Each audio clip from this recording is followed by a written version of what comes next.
หาสู้กันมาตั้งนานแล้วจะสิมาว้าวยำแห่ซึ่งนี่ติเจ้าตัวคิดว่าของตัวเป็นไทยตื่นถึงแม้หาสิเก่งหาสิดีซ้ำได้คันเฮาบ่มีหืนมันก็ไปโตบ่ได้นิ้วเฮามีโปรเจกต์อยากเสนอสร้างละครสั้นคือว่าเฮาอยากให้ตัวไปข้องบนำนาเบาจากหาล้านเพื่อมาเฮ็ดละครสั้นเอ้าแล้วสองคนนี้มายังนะค่อยคิดว่าความฝันไอ้ดาก้อนจะเป็นจริงค่อยก็เลยติดตามเราเมนน้องก็เชื่อว่าไอ้ดอกก้อนเฮ็ดได้โอเคละครเรื่องหนึ่งต้องมีเนื้อบทต้องมีตัวละครดอกก้อนพื้นที่ขึ้นงบไปเบาตัวบ่ให้เฮ็ดเพราะเฮายังน้อยอยู่ขานี่เฮ็ดก็ต้องหาเฮ็ดเอาเองไอคิวบ๊อบบี้เฮาบ่มีงบให้ละครเฮายังเฮ็ดอยู่บ่เฮ็ดเฮาต้องสู้แต่ของนี้ก็พร้อมอยู่แล้วขันบ่ลองเฮาก็บ่ฮู้หิมต่อก็พร้อมอยู่แล้วขันสารหาสิลองกระจักตังมึงเนาะไอ้ก้อนค่าตากล้องนะค่อยแพงเด้อค่าตัวติข้อมามื้อราคาพอ น้องก็คือกันใครดาวซ่องน้อยก็พอแต่ก้อนเดี๋ยวเขาจะฮิตก็น้องมาเป็นตากล้องให้ก็ยาอนาคตไปเราเริ่มทำงานกันดีกว่าสายก็ลุยกันเลยส่วนเฮียละครของเขาเป็นละครชั้นของเขาฮัลโหลจุดสอนเดี๋ยวนี้ว่างมาถ่ายละครอยู่บ่ลีนะเดี๋ยวนี้ว่างมาถ่ายละครอยู่บ่บ๊อบบี้ตัวว่าไอ้เต็งละครเรื่องนี้มาตัวว่าโอเคอยู่บ่น้องว่าโอเคอยู่แต่คาดดราม่าไปนิดหน่อยไอ้ก้อนเจ้าว่าค่อยตั้งขาแซงระดับนี้โอเคบ่ก็โอเคอยู่ไอ้ก้อนน้องคิดว่าหาตัดต่อละครแบบนี้โอเคบ่ก็โอเคไอ้คิดว่าความหูเฮาโอเคละปะเอาไปที่พาละครกันเลยฮัลโหลคือว่าทีมงานเฮาอยากยืมสถานที่ถ่ายละครได้บ่ฮัลโหลไอ้จูตอนนี้เฮาฮอตบอลท้ายแล้วฮัลโหลเอลีนะตอนนี้เอลีนะเขาใส่แล้วพอดีทีมงานทำมาฮอตแล้วไอคิวซอดนี้ยังบ่ได้เฮีย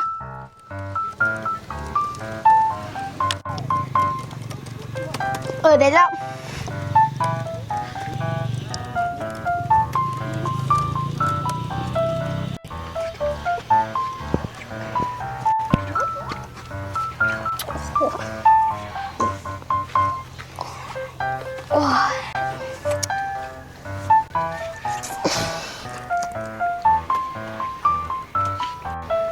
ในที่สุดละครก็หอมกันแล้ว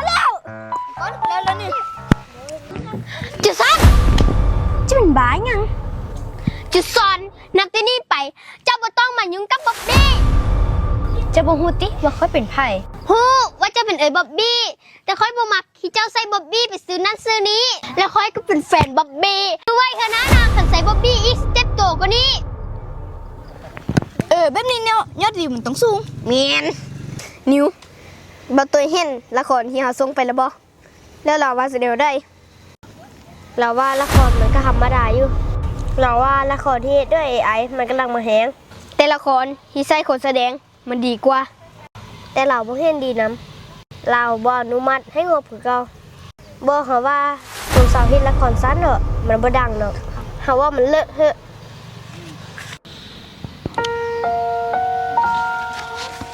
ไอ้ก้อนมาแล้วไอ้ก้อนเป็นเหรอได้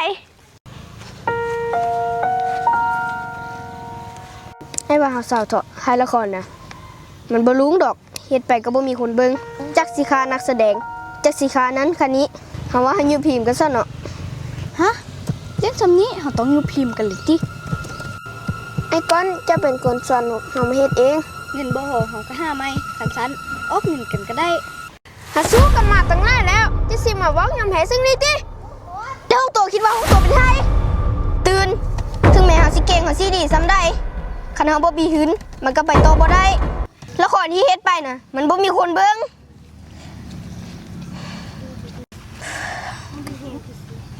ไปซะง่ายๆกัน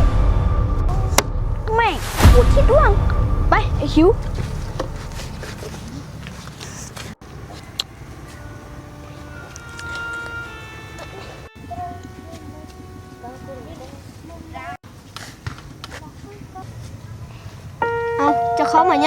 ทีมงานละครค่อยอยู่ไปแล้ว